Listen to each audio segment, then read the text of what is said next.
Hello, this is exercise 8 friend functions, and we have in this exercise we have three experiments. The first program is to create a class named time with its data members as hours, minutes and seconds. One constructor should initialize this data to 0 and other should initialize it to fixed values. Another member function should display it. The final member function should overload the plus operator so that the two times can be added together, and we have to make this function as a friend function. So let's check its code. So it's nano exercise 8.3.cpp. In this program, I have created a class called time, and in its private members I have put hours, minutes and seconds. I have created two constructors. The first constructor initializes it to 0 if there are no arguments in this object, and in the second constructor it initializes its values to the values passed down the arguments. Next, I have created a void display function which displays the hours, minutes and second of this object.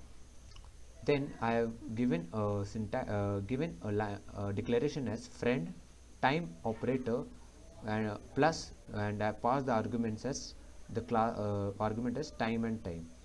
This is telling that this function is a friend of this class.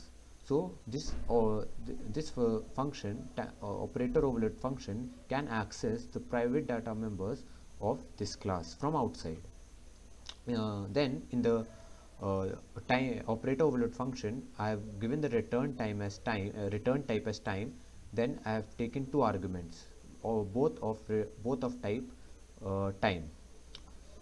Inside the function I have created a third object t3.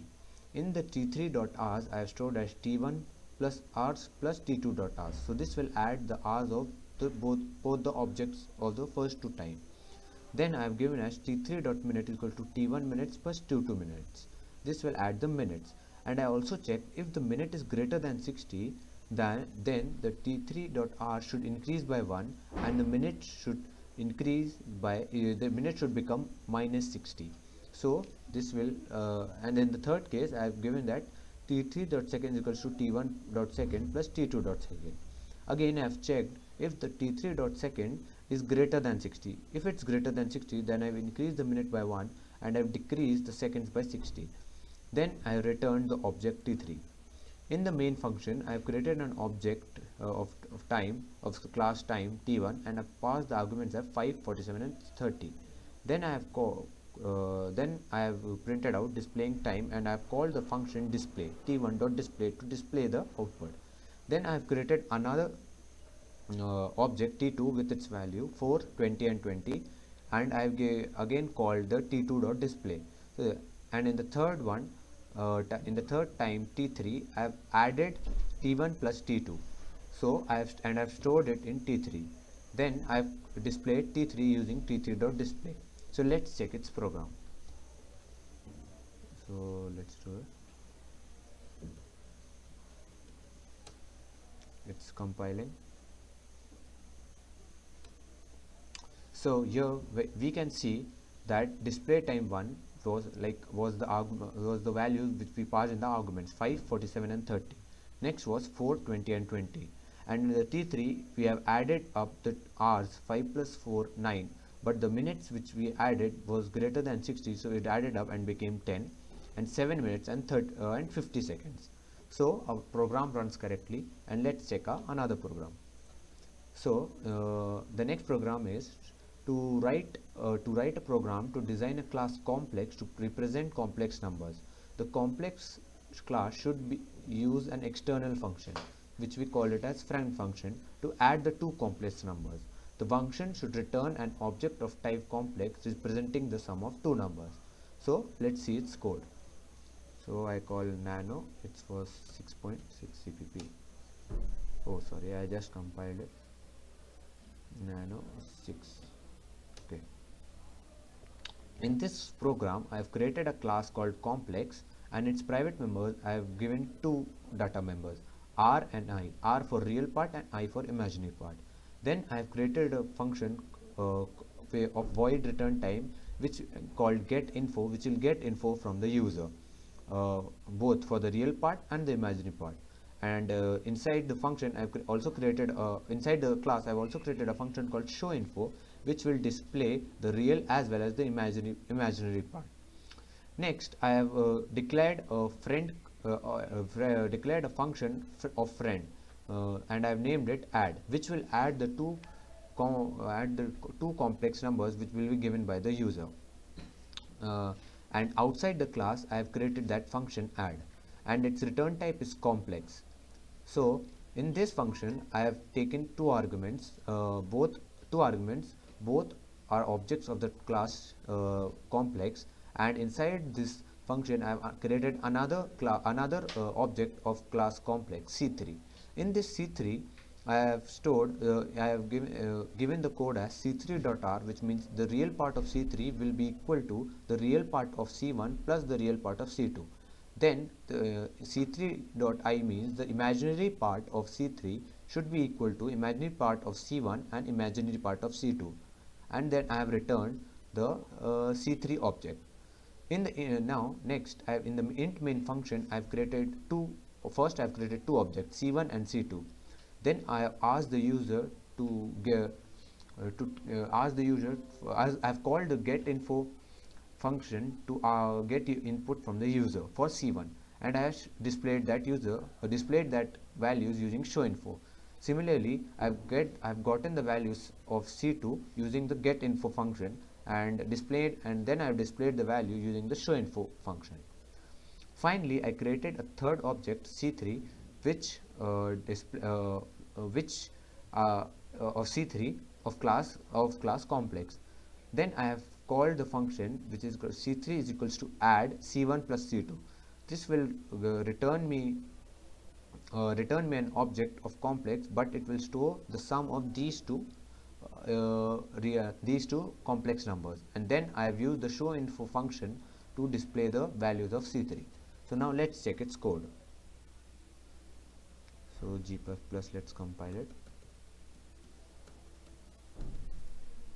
Now let's run it. So the first real part I said 12, imaginary part 3. So it shows the number is 12 plus 3i. Next it asks for 2, imaginary part 2 and 4. It's showing as 2 plus 4i, and it's showing as 14 plus 7i.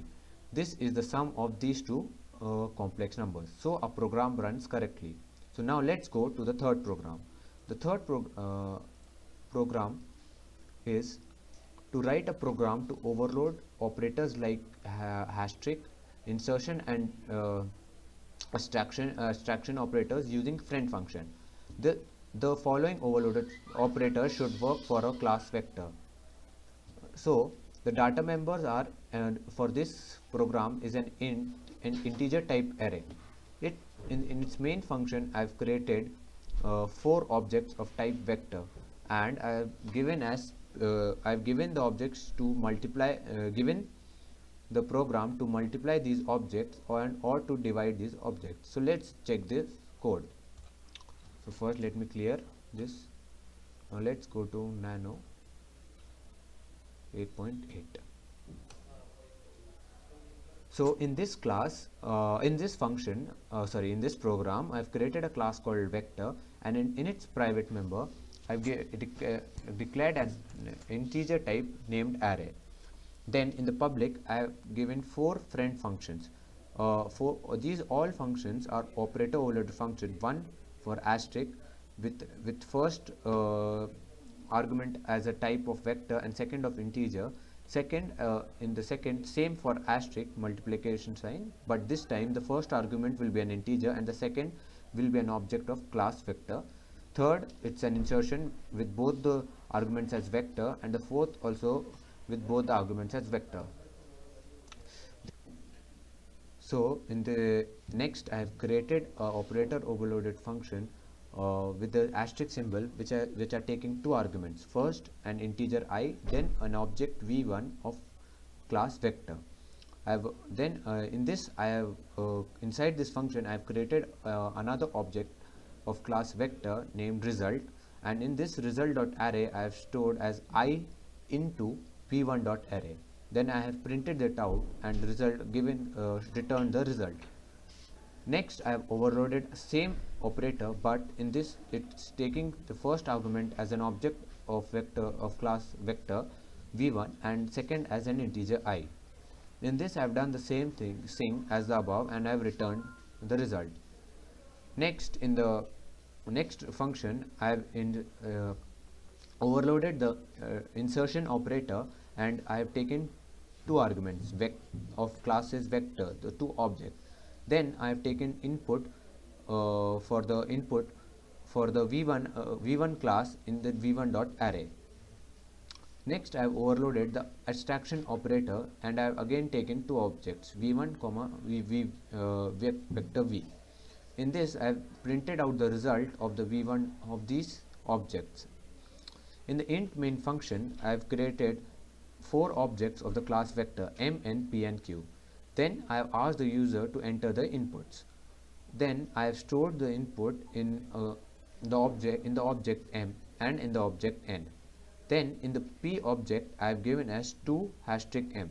This will multiply the array and give the result. Then I have called p p extraction p. This will give the output because this is an overloaded function. Then I have called the q to multiply it with 2 and again I have used the extraction operator to give the output. So let's check the program. So let's run it. First compile it. G++. Now let's run it. It's asking for an input. So I give 2 and 13. So here we can see that it's giving the multiplication of the number. So 2 into 2 is 4 and 13 into 2 is 26. So our program runs correctly. So this was friend class and function. And our 8th experiment is finished. Thank you.